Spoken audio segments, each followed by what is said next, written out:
bagaimana Dirga menggumulkan pasangan hidup itu buatku pribadi amazing ya. Maksudnya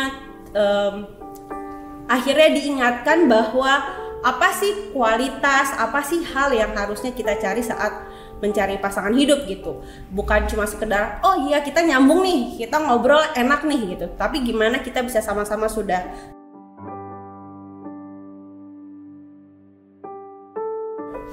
Halo semuanya, selamat datang di segmen 1000. Sekarang mereview buku. Ya, sebelumnya perkenalan dulu kali ya, karena ini kan episode pertama ya 1000. Nah, perkenalkan namaku Claudia Anastasia dan hari ini aku akan mereview atau lebih tepatnya sedikit sharing tentang salah satu buku yang aku pernah baca. Ya, buku yang akan aku review hari ini adalah Awake to Forever karyanya Stephanie Zen.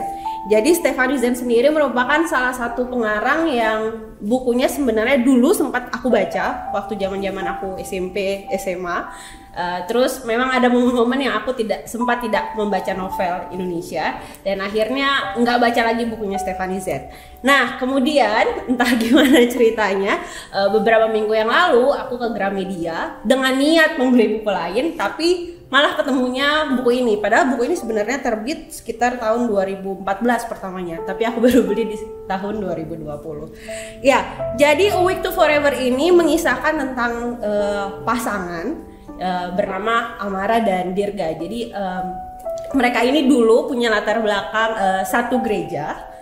Mereka satu persekutuan, mereka persekutuan bareng gitu. Nah tapi karena sesuatu dan lain hal mereka kepisah gitu. Jadi sedikit ada rasa-rasa yang belum diselesaikan pada masa itu gitu. Jadi istilahnya masih saling ngegebet tapi belum jadian gitu.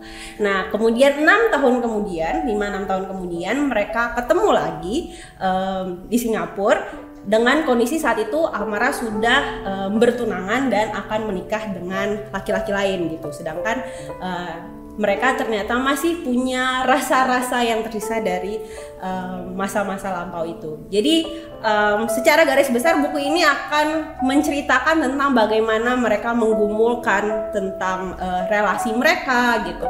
Tentang bagaimana proses mencari pasangan hidup itu banyak banget dibahas di dalam buku ini. Ya, yang menarik dari buku ini adalah aku memang dari dulu cukup suka dengan cara menulisnya Stephanie Zen gitu. Buatku enaknya dari tulisannya Stephanie Zen adalah nggak terlalu berfokus sama narasi-narasi yang terlalu panjang gitu.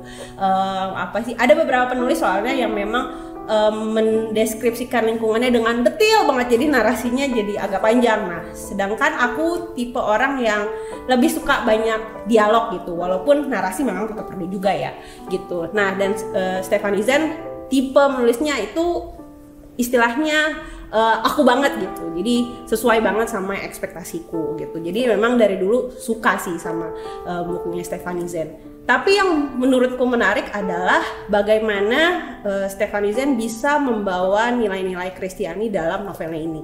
Jadi memang di depan itu tulisnya Metropop. Tetapi setelah aku sempat searching juga di internet, memang ini bukan cuma sekedar metropop, tapi genrenya memang Christian romance gitu. Jadi memang tentang kisah cinta orang-orang Kristen lah gitu. Makanya latar belakangnya benar-benar Kristen banget. Mereka benar-benar satu gereja, terus mereka persekutuan bareng, mereka pelayanan bareng. Jadi waktu aku baca buku ini, setelah aku benar-benar selesainya cepet banget, kayak kurang dari 12 jam aku nyelesain satu buku ini. Dan benar-benar langsung aku rekomendasikan ke teman-teman gitu, atau adik-adikku yang sampai saat ini sedang mencari pasangan hidup, terutama para wanita gitu. Ya, jadi Amara ini di cerita ini waktu akhirnya dia kembali bertemu dengan Dirga, dia sudah sukses. Jadi dia seorang PNS dan waktu itu memang dia ada bisnis trip ke Singapura sehingga dia akhirnya bertemu dengan Dirga gitu. Nah, sedangkan si Dirga ini saat kembali bertemu dengan Amara, dulu pertama kali dia bertemu dengan Amara itu dia umur 17 tahun gitu. Jadi ketemu 5 tahun kemudian itu Dirga sudah jadi laki-laki sukses juga gitu, sudah mapan gitu ya, pekerjaan juga sudah ada gitu, dan sudah dewasa juga.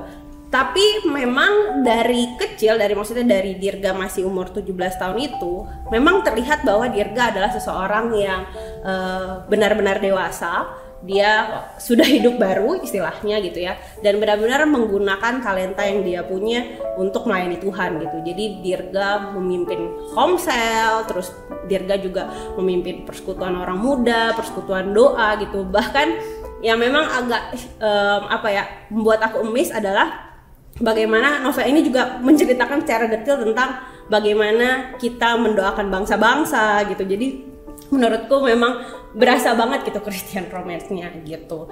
Nah, sedangkan Amara ini juga cinta Tuhan ya. Jadi dia tahu bahwa ada kualitas-kualitas yang harusnya menjadi kualitas mutlak yang harus dimiliki oleh pasangan hidup yang dia cari gitu.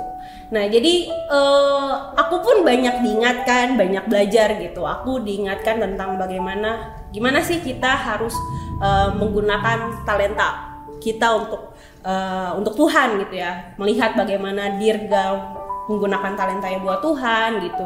Bahkan melihat bagaimana Stephanie Zen sendiri, pengarangnya sendiri itu menggunakan talentanya dalam menulis itu untuk kemuliaan nama Tuhan gitu. Waktu aku sempat sharing sama beberapa teman, aku bilang aku tidak bisa membayangkan berapa banyak orang yang membaca buku ini dan akhirnya terberkati lewat buku ini gitu. Dan banyak hal yang diingatkan juga gitu. Terus kemudian akhirnya belajar tentang bagaimana menggumuli pasangan hidup gitu ya, bergumul tentang pasangan hidup gitu. Jadi ternyata dalam kisah ini Dirga itu sejak dari awal pertama kali dia ketemu Amara sampai akhirnya dia pisah, terus akhirnya ketemu lagi, dia itu ternyata terus mendoakan Amara gitu. Dan waktu itu doa dia adalah Tuhan, kalau memang Amara ini buat Tuhan adalah yang terbaik buatku, kalau ternyata dengan Amara aku bisa melayani Tuhan dengan lebih lagi, pertemukan lagi aku dengan Amara gitu. Jadi bagaimana Dirga menggumulkan pasangan hidup itu buatku pribadi amazing ya. Maksudnya akhirnya diingatkan bahwa apa sih kualitas, apa sih hal yang harusnya kita cari saat mencari pasangan hidup gitu. Bukan cuma sekedar oh iya kita nyambung nih, kita ngobrol enak nih gitu. Tapi gimana kita bisa sama-sama sudah hidup baru, gimana kita juga sama-sama sudah tahu apa yang harus bagaimana kita harus menggunakan hidup kita untuk Tuhan gitu, bagaimana kita menggunakan talenta kita buat Tuhan gitu, dan bagaimana kita dalam berelasi ya itu bisa sama-sama melayani Tuhan dengan lebih sungguh lagi gitu. Jadi bukan karena habis pacaran atau udah punya pacar akhirnya pelayanan kita malah menurun atau pelayanan kita malah kendor, tapi bagaimana kita juga bisa sama-sama saling membantu, saling mendukung dalam pelayanan gitu. Jadi aku juga diingatkan tentang itu gitu. Terus kemudian melihat bagaimana ini agak spoiler sedikit sih, tapi maksudnya melihat bagaimana Amara bergumul dengan perasaannya gitu. Di satu sisi dia menyadari bahwa dia masih punya rasa buat Dirga gitu, tapi dia ingat bahwa dia juga sudah bertunangan, dia juga sudah mau menikah. Jadi itu sekitar 3 bulan atau 4 bulan menjelang pernikahannya Amara gitu ya.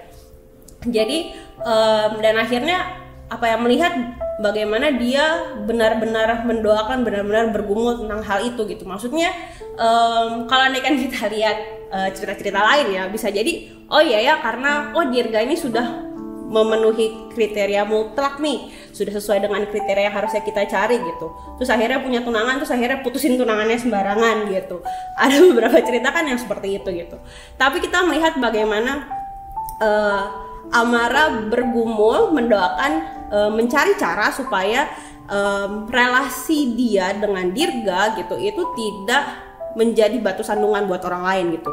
Membayangkan maksudnya kalau dia tiba-tiba putusin tunangannya waktu itu gitu, meskipun memang tunangan itu nggak sesuai kriterianya Amara sebenarnya gitu. Jadi memang kondisinya waktu itu Amara dikenalin sama orang tuanya ya. Ya, jadi karena walaupun memang tidak sesuai dengan kriteria Amara sebenarnya gitu, ya bisa aja Amara memutuskan untuk putusin aja pertunangannya gitu, biar bisa sama Dirga, akhirnya bisa balikan sama Dirga gitu. Tapi kita melihat bagaimana Amara berpikir bahwa keputusan itu bisa menjadi bisa menjadi batu sandungan, bisa malah membuat masalah dan mendukakan hati tunangannya, mendukakan hati orang tuanya, dan juga mendukakan hati Tuhan gitu. Jadi melihat bagaimana proses mereka bergumul, bagaimana proses mereka mengambil keputusan, itu menurutku sungguh luar biasa gitu. Melihat Amara memutuskan untuk jadi PNS bukan karena bukan karena mungkin tunjangannya, bukan karena mungkin privilege yang bisa didapatkan seorang PNS gitu. Tapi Amara menjadi PNS karena menyadari bahwa dia sudah Tuhan berikan kesempatan untuk mengecap pendidikan, dan dia mau berkontribusi sebagai warga negara yang baik gitu. Jadi dia memutuskan untuk jadi PNS. Jadi itulah cara Amara untuk berkontribusi bagi bangsa gitu.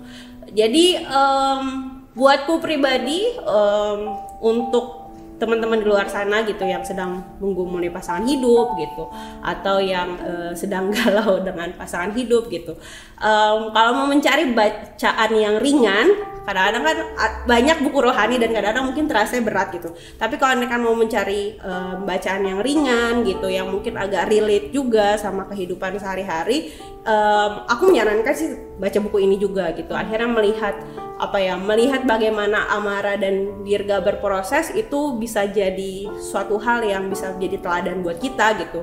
Ya memang sih tidak sempurna banget prosesnya mereka gitu, tapi dari situ kita juga bisa belajar bagaimana cara mendoakan, menggumulkan pasangan yang baik gitu, bahkan cara menyelesaikan masalah yang baik itu seperti apa. Ya overall sebenarnya kalau buatku pribadi, aku ngasih ini dari 5 bintang mungkin sekitar 4-4,5 ya.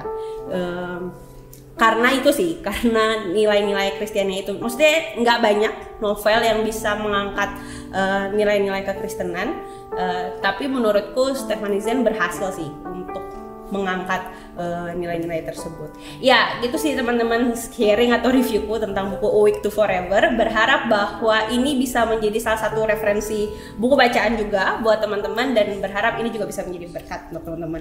Terima kasih, sampai ketemu di segmen 1000 selanjutnya. Dadah.